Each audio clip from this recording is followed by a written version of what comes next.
नमस्कार मित्रांनो. माझे नाव श्वेता आहे आणि माझे वय जवळपास 21 वर्ष आहे. आज मी तुम्हाला माझ्यासोबत झालेली एक खरी घटना सांगणार आहे.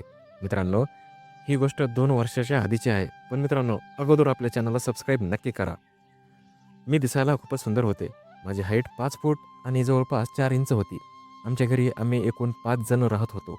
आत्या आणि तिचा नवरा आमच्यासोबतच आमच्या घरी राहत होते. आत्याच्या नवऱ्याचे नाव राहुल असे होते. मी त्यांना राहुल मामाच असे म्हणत होते. त्यांचे वय जवळपास 29 वर्ष होते आणि त्यावेळेस मी 19 वर्षांची होते. मी इंजिनिअरिंगच्या पहिल्याच वर्षामध्ये शिकत होते. मी माझ्या कॉलेजमधील सगळ्यात सुंदर मुलगीपैकी एक होते. यावरून मला कॉलेजमध्ये कॉलेज सुंदरीचा अवॉर्ड देखील भेटला होता. तेव्हापासून मला खूपच मुले फ्रेंड रिक्वेस्ट पाठवत होते आणि माझ्यासोबत बोलण्याचा प्रयत्न तर करतच होते. मला दिवसातून निदान 4 ते 5 प्रपोजल तरी येतच होते. पण मी सगळ्यांना नकार देत होते. आता तर मला इन्स्टा आय डीवर पण खूप मुले मेसेज पाठवत होते आणि खूप प्रपोज पण करत होते. एके दिवशी माझी एक मैत्रीण श्रेयाने मला विचारले, "तुला एवढे प्रपोजल येत आहेत, तर तू कोणालाच का बोलत नाहीस? मला बघ, मला कोणी पसंतच करीत नाही आणि कोणीच मला प्रपोज पण करत नाही. तुला एवढे प्रपोजल येतात, तर तू हा का बोलत नाहीस?" श्रेयाची ही गोष्ट ऐकून मला असं वाटलं, की श्रेया बरोबरच बोलत आहे. मी आता एका चांगल्या मुलाच्या शोधात होते, जो मला समजून घेईल, माझी काळजी घेईल आणि इकडे घरी माझ्या आत्याचा नवरा मला सारखं वेगळ्या आणि विचित्र नजरेनेच पाहत असायचा. पण मी त्याच्याकडे जास्त लक्षच देत नव्हते. एके दिवशी तर माझे बाबा नेहमीप्रमाणे जॉबला गेले. माझी मम्मी आणि आत्या मार्केटला गेली होती. घरात फक्त राहुल मामा आणि आम्ही दोघेच होतो. ते मला खूपच विचित्र नजरेने पाहत होते आणि माझ्याशी बोलण्यासाठी माझ्या जवळच येण्याचा प्रयत्न पण करत होते. म्हणून मी माझं लवकर आवरून कॉलेजला कॉलेजच्या टायमिंगच्या आधीच मी माझ्या कॉलेजला निघून आले. कॉलेज उघडायला जवळपास 1.5 तास बाकी होता. मी आज कॉलेजमध्ये लवकर आले होते. आता टाईम कुठे घालवायचा म्हणून मी एका कॅन्टीनमध्ये बसून मोबाईलमध्ये रील्स बघत बसले होते. तेव्हाच तिथे एक हँडसम मुलगा आला. तो दिसायला खूपच हँडसम, एकदम देखणा होता. तो माझ्या बाजूला टेबलवर बसला आणि त्याने 2 प्लेट नाश्ता ऑर्डर केला. त्याची पर्सनॅलिटी खूपच छान होती. त्याचे वय जवळपास 23 वर्ष वाटत होते. तो एवढा हँडसम होता की कोणतीही मुलगी त्याला पहिल्यांदा पाहताच त्याच्या प्रेमात पडेल. मी थोडा विचारात पडले की तो तर इथे एकटाच आहे. मग त्याने 2 प्लेट नाश्ता का ऑर्डर केला आहे? पहिलं तर मला असं वाटलं की कोणीतरी येणार असेल, पण असं अजिबात नव्हते. जसं ऑर्डर आली तेव्हा त्याने माझ्याकडे पाहून एक स्मित हास्य केले आणि मला त्याच्या टेबलवर नाश्ता करण्यासाठी बोलावले. पहिले तर मला एकदमच शॉक होते. पण मी विचार केला की हीच चांगली संधी आहे. त्याच्यासोबत थोडंसं बोलले की आपली ओळख होईल म्हणून. मी त्याच्या टेबलवर गेले. त्याने मला माझे नाव विचारले. त्यानंतर मी कोणत्या क्लासमध्ये शिकत आहे हेही मला त्याने विचारले. मी सगळं काही त्याला सांगितले. मी पण त्याला त्याचं नाव विचारले. तो मला म्हणाला की त्याचं नाव आकाश असे आहे म्हणून. त्यानंतर आम्ही दोघे खूप वेळ गप्पा मारत नाश्ता करू लागलो. आमच्या दोघांच्या गप्पा मारता नाश्ता पण झाला. तो मला म्हणाला, "तुझ्याशी बोलून तर मला खूपच छान वाटले. तू मला तुझा नंबर देऊ शकतेस का?" मी म्हणाले, "हो, घे ना." त्यानंतर आम्ही दोघांनी एकमेकांना नंबर पण शेअर केला. तोपर्यंतच कॉलेजचे टायमिंग झाले होते. मी कॉलेजमध्ये आले. कॉलेजमध्ये मला फक्त आकाशचाच विचार येत होता. आता संध्याकाळी मी जेव्हा घरी आले, तेव्हा राहुल मामा माझ्याकडे विचित्र नजरेने पाहत होते. मी तेव्हाही इग्नोर केले आणि माझ्या रूममध्ये आले. रात्री जेवण झाल्यावर जेव्हा मी माझ्या बेडरूममध्ये येऊन झोपले, तेव्हाच मला अचानक आकाशचा हाय असा मेसेज आलेला दिसला. मी खूपच खुश झाले. त्यानंतर आमच्या दोघांचे बोलणे पण सुरू झाले. बोलता तो मला विचारत होता, "श्वेता, तू एवढी सुंदर आहेस म्हटल्यावर तुझा कोणी बॉयफ्रेंड वगैरे नक्कीच असेल ना?" मी त्याला म्हणाले, "नाही, मला खूप प्रपोजल येतात, पण अजूनपर्यंत माझा कोणीच बॉयफ्रेंड नाही." मी त्यालाही विचारले, "तू पण एवढा हँडसम दिसतोस. तुझे पण कोणीतरी गर्लफ्रेंड असेलच ना?" तो म्हणाला, "नाही, अजूनपर्यंत मला अशी कोणी भेटलीच नाही." त्यानंतर आमचा थोडा वेळ असाच गप्पा सुरू झाल्या. जवळजवळ रात्रीच्या 2 ते 2:30 वाजेपर्यंत आम्ही दोघे गप्पा मारत होतो. त्यानंतर मी झोपून गेलो. दुसऱ्या दिवशी आम्ही दोघे कॅन्टीनमध्ये भेटलो. असेच जवळपास 8-15 दिवस आम्ही दोघे एकमेकांशी मोबाईलवर बोलत होतो आणि सकाळी कॅन्टीनमध्ये भेटत होतो. एके रात्री तर अचानक त्याचा मला मेसेज आला, "श्वेता, मी तुझ्यावर खूप प्रेम करतो. मी तुझ्याशिवाय नाहीच राहू शकत." त्याचं हे बोलणं ऐकून तर मलाही खूपच आनंद झाला. कारण मी पण त्याच्यावर प्रेम करत होते. तोही मला खूप आवडत होता. म्हणून मी पण त्याला म्हणाले, "आकाश, मी पण तुझ्यावर खूप प्रेम करते. I love you." त्यानंतर आम्ही दोघे एकमेकांशी प्रेमाच्या गोष्टी करू लागलो. दुसऱ्या दिवशी कॉलेज बंक करून आम्ही दोघे बाहेर फिरायला गेलो. त्याने मला त्याच्याबद्दल सगळं काही सांगितले.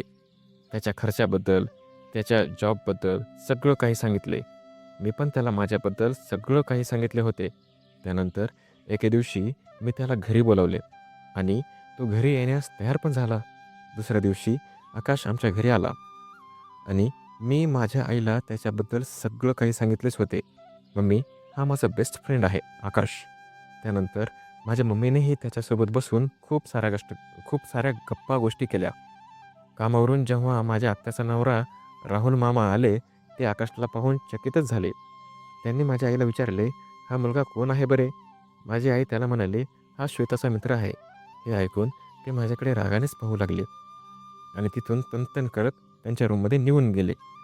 कारण माझ्या आयुष्यात कोणी दुसरा मुलगा आलेला त्यांना अजिबात पसंत नव्हते. बहुतेक राहुल मामा माझ्यावर प्रेम करत होते.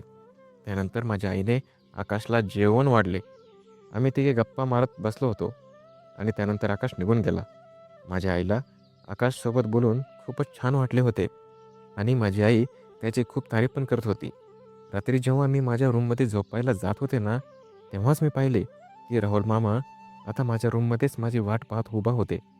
मी जसा दरवाजा उघडला तेव्हा बेडवर राहुल मामाला पाहून मी एकदमच चकित झाले. आत्तापर्यंत तर राहुल मामा माझ्या रूममध्ये न विचारता असे कधीच आले नव्हते. त्यांना असं पाहून मी थोडंसं घाबरलेच होते.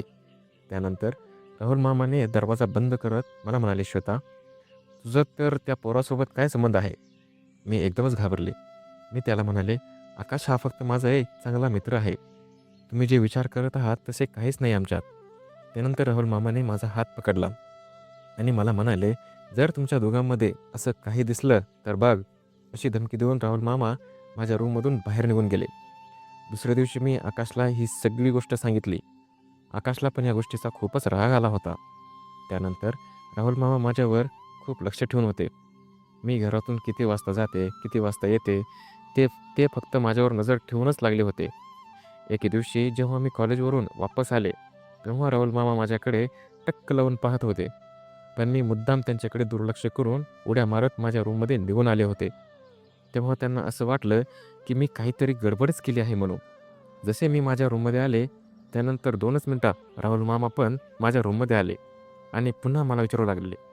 मी पाहिले की राहुल मामा आज खूपच रागात आहेत म्हणून.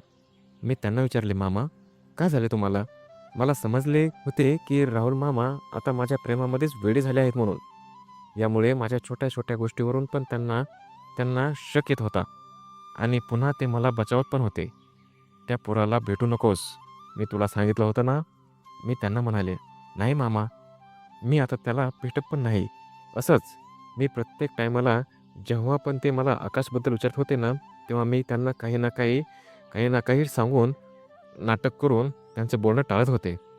आता तर मला त्यांच्या या सगळ्या गोष्टींचा खूपच त्रास होत होता. मला कसेही करून या सगळ्यातून बाहेर पडायचेच होते. म्हणून एके दिवशी मी ठरवले की कसेही करून राहुल मामांचा खरा चेहरा आत्याच्या आणि पप्पांच्या समोर आणायचा. एके दिवशी मी बेडवर झोपून मोबाईलमध्ये रील्स बघत होते आणि राहुल मामा माझ्या पायापाशी बसून टी व्ही बघत होते. मी माझ्या अंगावर एक चादर ओढली होती. मी विचार केला की हीच चांगली संधी आहे. राहुल मामाचे संपूर्ण लक्ष टी व्ही पाहण्यात होते. तेव्हाच मी उठून राहुल मामाला विचारले, "मामा, काय बघत आहात?" मामा मला म्हणाले, "दिसत नाही का तुला? टी व्ही बघत आहे ना?" मी म्हणाले, "मी तुमच्या बाजूला आहे, तरी तुम्ही आता टी व्ही बघत आहात. मला माहीत आहे की रोज तुम्ही मला टक लावून बघत राहता." हे ऐकून त्यांनी आता टी व्हीच बंद केला. घरात कोणीही नव्हते. याचा फायदा घेऊन त्यांना माझ्यासोबत ते सर्व काही करायचे होते. ते माझ्यासोबत प्रेमाने बोलण्याचा प्रयत्न करू लागले. मला समजले होते की त्यांना मला काय बोलायचं आहे ते म्हणून. पण ते काहीच बोलू शकत नव्हते. मला त्यांच्या मनातलं सगळं काही बाहेर काढायचं होते. म्हणून मी मुद्दामून त्यांना म्हणाले, "राहुल मामा, मला माहीत आहे की मी तुम्हाला खूप आवडते म्हणून आणि तुम्ही माझ्यावर खूप प्रेम करता. तुम्ही घाबरू नका. स्पष्ट काय आहे ते मला स्पष्टपणे बोला. मी कोणालाच सांगणार नाही याबद्दल." त्यानंतर राहुल मामा मला म्हणाले, "श्वेता, खूप दिवसापासून मी तुला एक गोष्ट सांगणार आहे. तू मला खूप आवडतेस. तू दिसायला तर खूप सुंदर आहेस आणि तुझी फिगर तर एक नंबर आहे. मला माझ्या बायकोमध्ये काहीच इंटरेस्ट नाही.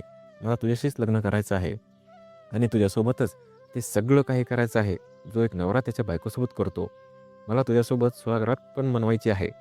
तेव्हा मी त्याला म्हणाले, राहुल मामा, मग आता वाट कसली बघत आहात? आताच संध्याकाळ पण आहे, घरात कोणीच नाही. चला आपण ते सर्व करू. हे ऐकताच ते एकदम खुश होऊन माझ्याजवळ वासनेच्या भावनेने येऊ लागले. तेव्हाच हॉलचा दरवाजा उघडला गेला. आम्ही दोघांनी पाहिले की आई, बाबा आणि आत्या दरवाजातच उभा होते. खरं तर मित्रांनो, मी मी मी पाहिलंच होतं. माझ्या आईला सगळं काही मामाबद्दल सांगितले पण होते. माझ्या बाबांना आणि आत्याला पटणार नाही म्हणून मी हा प्लॅन केला होता आणि आईने पण मला साथ दिली. माझी आई खिडकीतून उभा राहून सगळं काही मोबाईलमध्ये रेकॉर्ड करत होती. आता आईने आत्याला आणि माझ्या बाबांना सगळं काही सांगितले की राहुलची वाईट नजर आता माझ्यावर आहे म्हणून आणि माझ्यासोबत नको ते करण्याचा विचार पण त्यांचा होता. जेव्हा ही गोष्ट माझ्या आत्याला आणि माझ्या बाबांना समजली ना, तेव्हा माझ्या बाबाने आणि आत्याने राहुल मामांचा हात खेचतच त्यांना घरातून बाहेर काढले. त्यानंतर माझ्या आई-बाबांनी आकाशसोबतच माझे लग्न लावून पण दिले. आता मी आणि आकाश सोबत खूप खुशी-खुशीने राहू लागलो आहोत. तर मित्रांनो, कथा ही तुम्हाला कशी वाटली? कमेंटमध्ये मला नक्की सांगा आणि कथेला जास्तीत जास्त लाईक करा, शेअर करा आणि या आपल्या चॅनलला सबस्क्राईब करायला अजिबात विसरू नका. भेटूया नवीन कथेमध्ये. तोपर्यंत धन्यवाद.